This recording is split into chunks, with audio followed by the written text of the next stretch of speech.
All right, so get this. We're diving into something today that might sound like, I don't know, something you'd study in a medieval monastery or something. Yeah, like straight out of Hogwarts. Aha, exactly. But trust me, it's way more relevant than you might think. We're talking about the Trivium and Quadrivium. Yeah, these ancient concepts are kind of like mental frameworks, Yeah. like tools for thinking and learning that can help you make sense of the world, Yeah. especially these days when it feels like we're drowning in information, right? Totally. It's like we're constantly bombarded with news and opinions, and it's so hard to know what to believe. Absolutely. And that's where the Trivium and Quadrivium come in. They're actually designed to create like well-rounded individuals who could think critically, communicate effectively, and, basically understand the universe around them. Sounds ambitious. And you're saying these ideas are still relevant to us today, like thousands of years later? Oh, absolutely. Surprisingly so, in fact. Okay, you've piqued my curiosity. So let's start with the trivium. What's the deal with that? Well, the Trivium is all about mastering thought and communication. And it's broken down into 3 parts: grammar, logic, and rhetoric. Grammar. Oh no, are we going back to diagramming sentences and memorizing all those parts of speech? No, not quite. But when we talk about grammar in the Trivium, it's not just about, like, avoiding typos. It's more about understanding the structure of language itself. Like how words and sentences work together to create meaning. So it's like understanding the DNA of communication. Exactly. And think about how important that is today. I mean, we're constantly bombarded with information from, like, news articles, social media, advertisements. Oh yeah, it's like a fire hose of information. Right. So understanding grammar at this deeper level can actually help you figure out, like, what's credible, what's manipulative, and what's just plain nonsense. So it's kind of like becoming a more discerning consumer of information. I like it. Exactly. It's like having a BS detector. Haha, that's a good way to put it. Okay, so what about logic? Isn't that like just for philosophers and mathematicians? Well, logic is definitely a big deal in those fields, Yeah. but it's something we all use every single day, whether we realize it or not. Like, it helps us analyze arguments, spot those logical fallacies, and construct sound reasoning. So when I'm trying to decide, say, if I should believe a politician's promises or figure out the best route to work, I'm using logic. Exactly. You're using logic to, like, weigh the evidence, consider different perspectives, and, ultimately make those informed decisions. And in a world where everyone's trying to persuade you of something, understanding logic can help you avoid getting tricked or falling for, like, those bad arguments. So it's like mental armor, kind of. Yeah, exactly. Cool. All right, so we've got grammar and logic. What's the third piece of this trivium puzzle? Well, that would be rhetoric. Now, when I hear rhetoric, I kind of think of like slick politicians or those manipulative ads. Yeah, it definitely has a bit of a negative connotation sometimes, doesn't it? Yeah. But in the Trivium, rhetoric is really about ethical and effective communication.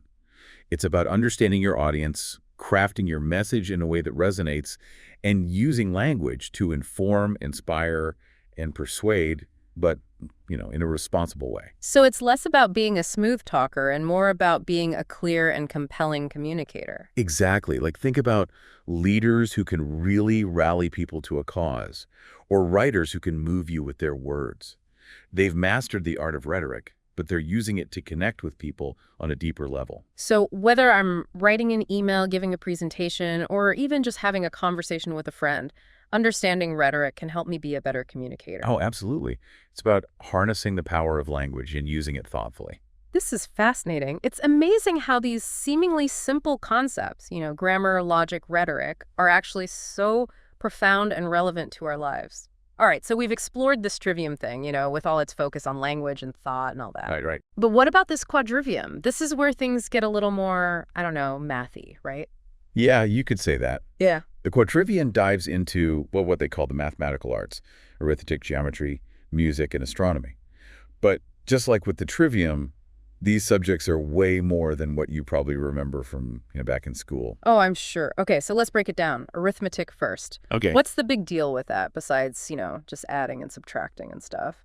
Well, arithmetic in the quadrivium, it's not just about, like, basic calculations, It's more about understanding those fundamental relationships between numbers, the patterns and principles behind, well, how they work. It's kind of like like the language of the universe. Whoa, the language of the universe? That's a pretty big claim. Right. It's like the code that underpins everything. I mean, think about it. The orbits of planets, the rhythm of your heartbeat, it's all connected to numbers. Okay, that's pretty mind-blowing. So how does this deeper understanding of numbers actually apply to, like, our modern lives? Besides just balancing our checkbooks, of course. Well, for starters, it's the foundation for so much of the technology we rely on today.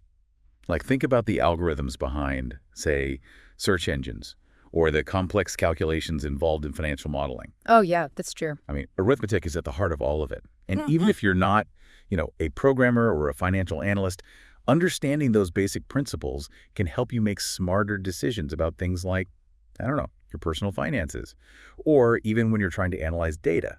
So even if I'm just, like, trying a budget for my next vacation, I'm tapping into the power of arithmetic. Exactly. You're using those numerical relationships to make decisions. I never thought about it like that. All right, so what about geometry? That one always felt a bit, I don't know, abstract to me, like beyond just memorizing shapes and angles and all that. Geometry is all about spatial reasoning. You Yeah. know? It's that ability to visualize and manipulate objects in your mind. Right. And that's a super valuable skill in so many different areas of life. Okay. Give me an example. Like, how does geometry help us in practical ways? Well, imagine you're packing a suitcase. Sounds pretty simple, right?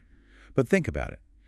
You're figuring out how all those different shapes fit together, maximizing the space, visualizing how everything will layer. Oh, yeah. I never thought about it that way. Right, or think about, rearranging furniture in your living room.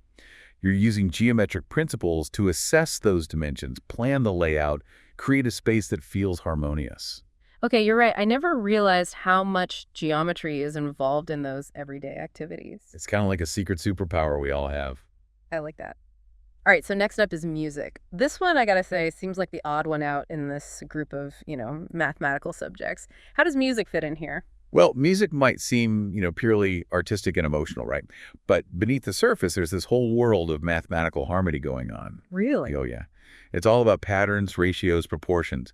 When you're tapping your foot to a beat or humming a melody, you're responding to those mathematical patterns. Wow. So when I'm just jamming out to my favorite song, I'm actually engaging with math. Exactly. And it goes even deeper than that. Like the ancient Greeks, especially the Pythagoreans, they believed that music was like a ladder for the soul, a way to access higher realms of understanding through its mathematical harmony. That's beautiful. So music is like this bridge between, I don't know, the physical and the spiritual, the rational and the emotional. You got it. And you can see that connection today in how music therapy is used to promote healing and well-being. It's true. Music really does have a powerful effect on us. All right, so last but not least, we have astronomy. What can this ancient study of the stars teach us today? I mean, beyond just, identifying constellations. Astronomy is about understanding our place in the cosmos. It's about grasping that vastness of the universe and recognizing, well, our tiny but significant role within it. It's definitely humbling when you think about it that way. Right. And beyond that sense of awe and wonder, astronomy also has these very practical applications. I mean, it's led to advancements in navigation, timekeeping, even our understanding of physics. So from the GPS on our phones to the satellites that beam information all around the world, we owe a lot to, like, those early astronomers who are gazing up at the stars. Absolutely. And as we continue to explore space and push the boundaries of, space travel, astronomy is going to become even more important. Okay, I'm officially blown away by this whole quadrivium thing, these mathematical arts. They're so much more than just formulas and equations. They're about understanding those fundamental principles that govern our universe and, well, our place in it. That's the beauty of it. And that's what's so fascinating about both the trivium and the quadrivium. They're not just about, acquiring knowledge, but about developing a way of thinking, a framework for approaching the world with curiosity, critical thinking, and a sense of, well, interconnectedness.